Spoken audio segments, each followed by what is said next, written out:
Hello student, good morning. कशात? Fresh fresh. आज लवकरात लवकर स्टडी करायचा. तुम्ही जे मी सांगितलेले ते चालू आहे ना. Verbs should be write in your English notebook. 2 वेळा सांगतो, verbs should be write in your notebook. आहे की नाही? Whatever it may be, कोणतेही असो, you should have to write. बरोबर, लिहिलेच पाहिजे. आणि त्यामध्ये दररोज ओव्हरलुक करायचे, रिसायटेशन. बरोबर की नाही? म्हणजे आपले जे वर्ब होतात नवीनच परत आलेले लिहायचे नाही. भले मग ते नवीन 2 असले तरी 2च लिहून ठेवा. म्हणजे परत परत ते येऊ शकत नाही. असे वर म्हणजे काय? क्रियापद. मराठीतलं क्रियापद आहे आणि इंग्रजीतलं क्रियापद इज. आहे की नाही? ही इज, तो आहे. ही इज स्टँडिंग, तो उभा आहे. He is standing near the door. Near म्हणजे दरवाजाजवळ उभा आहे.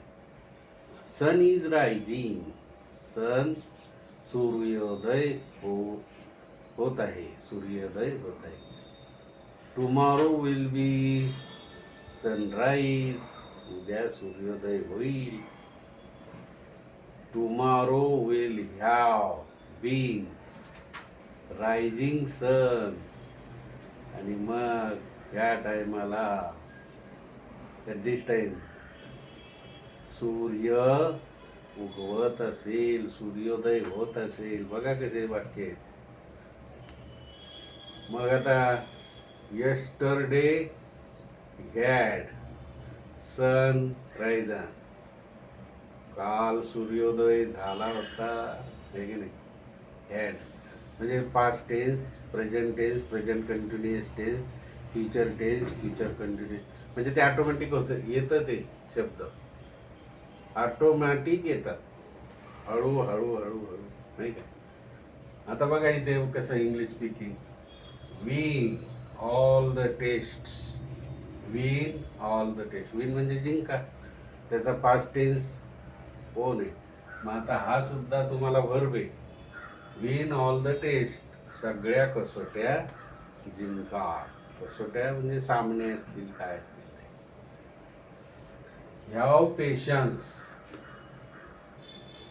मग आता याच्यामध्ये तुम्हाला माहिती आहे, पेशन्स नसेल तर गोल ॲक्सेप्ट होऊ शकत नाही, तुमचा गोल साध्य होऊ शकत नाही.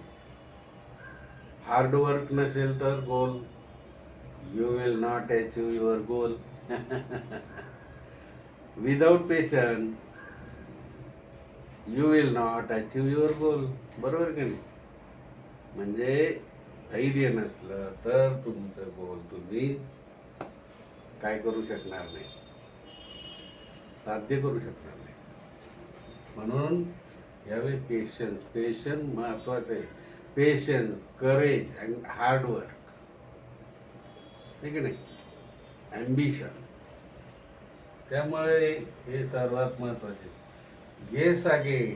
गेस म्हणजे तुम्ही अंदाज करा. गेस काय ते कसं होईल, परीक्षा कशी येईल, हां, प्रश्न कोणते येतील, सायन्समधलं काय येईल, आकृती कोणती येईल, गेस करा, अंदाज करा.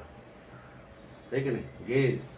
आपण मराठीमध्ये पण अरे गेस कर थोडासा, मॅथमॅटिकले प्रॉब्लेम कोणते येतील ते. आहे की नाही? म्हणजे गेस अगेन, पुन्हा तर्क कर, परत तर्क कर. Lie to them. Lie to them बघा, तुम्हाला सांगतो, कधी खोटं बोलणं पण चांगलं असतं, पण खोटं बोलणं तर सतत चांगलं नसतं. 100तून एखाद्या वेळेस जर चांगल्यासाठी असलं तरच ते. तू जर गरिबाला दान केलं असेल, किंवा तू 10वीच्या गरिबाची, एखादा आई वडील नसलेला मुलगा, तो 10वीला आहे आणि त्याची फी भरली तू, आणि सांगितलं घरी पैसे कुठे गेले 1000 रुपये, तर ते खोटं बोललं तर चालेल, कारण गरिबाची फी भरली तू. मग पडले व खिशातून, काय करावं तर. मग तसं खोटं चालेल. घरात एखादं चांगली वस्तू केली आणि त्याच्यासाठी वापरले, पण ते दिसून नाही आले, काय आता खिसाच कापून गेला. असं एखाद्या वेळेस, 100तून एखाद्या वेळेस खोटं बोललं तर चालतं, पण लाय सतत नाही. लाय टू देम, त्यांना खोटे सांगा.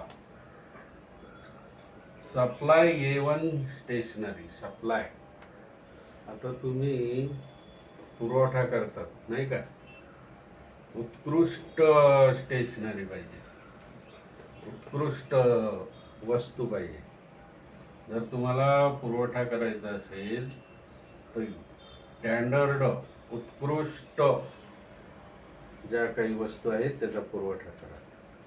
वह्यांची क्वालिटी, वह्यांचे गुणधर्म बघा. क्वांटिटी आणि क्वालिटी समवॉट डिफरंट.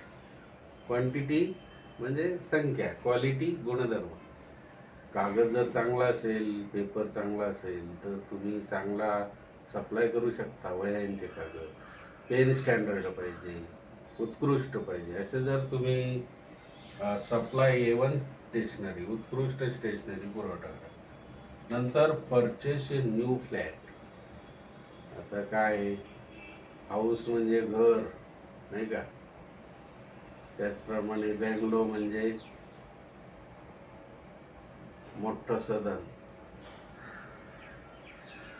त्याचप्रमाणे फ्लॅट म्हणजे गृह, मकान, वेगवेगळं आपण मराठीमध्ये म्हणतो, बरोबर की नाही. फ्लॅटच आता जनरली सर्व म्हणतात. 1 BHK, 2 BHK, 3 BHK. आता तर पेंटा हाऊस 5 BHK. पैसा झाला, माणुसकी गेली. आता परचेस ए न्यू फ्लॅट, नवीन फ्लॅट खरेदी करा. Respect the elder. आता हे वाक्य फार महत्वाचे आहे सध्याला मित्र हो. It is very important sentence. Why? Because you must have to respect others. कोणाचा? Elders. So respect the elders. थोरा मोठ्यांना मान द्या. आणि law of heartily, law of heartily, मनापासून असा.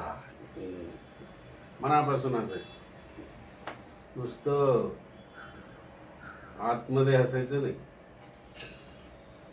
स्माईल पण असतं, पण मनापासून असा. Do not gate nervous. Do not gate nervous. HW आहे तुम्हाला. डू नॉट माहिती, कधीही नाराज होऊ नका. नाराज होऊ नका. Gate nervous. नर्वस म्हणजे नाराज. अरे तुम्हाला HW नाही का, तुम्ही लिहायचं आहे Marathi. Do not gate nervous. आणि 2 वाक्य तुम्ही आता इंग्लिशचे करा. घरातले जे असतील काही पण वाक्य लिहा तुम्हाला, जे असेल, जे मनात येईल ते, आणि शेअर करा. बाकी सगळ्यांना समजा. इंग्लिश हे फार महत्त्वाचं आहे. तुम्हाला इंग्लिशमध्ये आता सायन्स घ्यायचं असेल, सायन्स, इंग्रजी पण चांगली होईल, आर्टला पण चांगली, कॉमर्सला पण चांगलं होईल. लाईक करा, शेअर करा मित्र. Okay, bye.